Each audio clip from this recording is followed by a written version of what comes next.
We interrupt your regularly scheduled programming to bring you this message. Look at the magnificent oceans, from the majestic diving dolphins to the fish swimming about the coral reefs.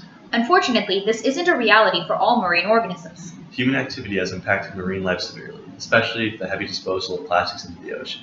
This has many adverse effects on the oceanic environment. Large patches of garbage have collected in the middle of ocean gyres that are causing problems for marine life.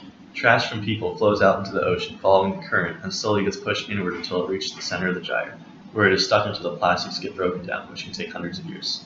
One issue with the amount of plastics in the ocean is that plastic bags can look like jellyfish, which sea turtles eat. This causes sea turtles to ingest plastic bags, which cannot be digested by their stomachs. This means the plastic remains in their stomachs and doesn't leave room for food, causing them to eventually die. Plastics can even constrict an organism when it gets caught in a plastic soda rink. If the animal is caught in plastic early in life, their bodies will grow around the plastic, causing severe physical deformities, as seen in the turtle caught in the soda rink. The problem with plastic is that it isn't biodegradable. It just breaks down into microscopic portions that are easily ingestible by even the tiniest organisms, which are generally at the bottom of marine food chains and food webs. Consuming microscopic plastic particles is already bad for organisms, but the effects are amplified as you go up the food chain. High-order predators consume large quantities of the smaller organisms with small amounts of plastic in them. By consuming hundreds of organisms, the amount of plastic becomes extremely concentrated in the higher trophic levels, causing great harm to them. The problem starts out small, but it becomes severe as you move up the food chain. However, there are many solutions and things we can do to limit and reverse the accumulation of plastics in our oceans.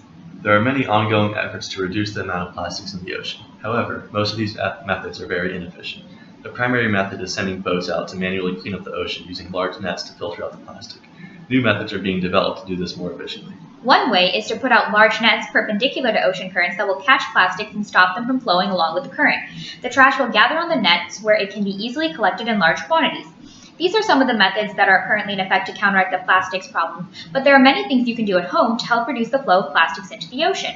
A simple way to reduce the amount of plastic waste is to follow the 3R method: reduce, reuse, and recycle.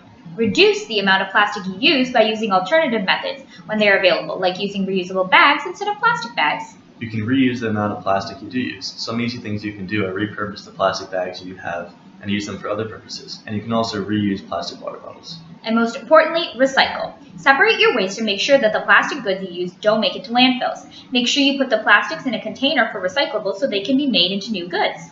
You can also participate in beach cleanups and get others to help clean up too. Whatever you do, just make sure that you're doing your part to reduce the amount of plastic in the ocean, because if you don't, the oceans as we know them will cease to exist.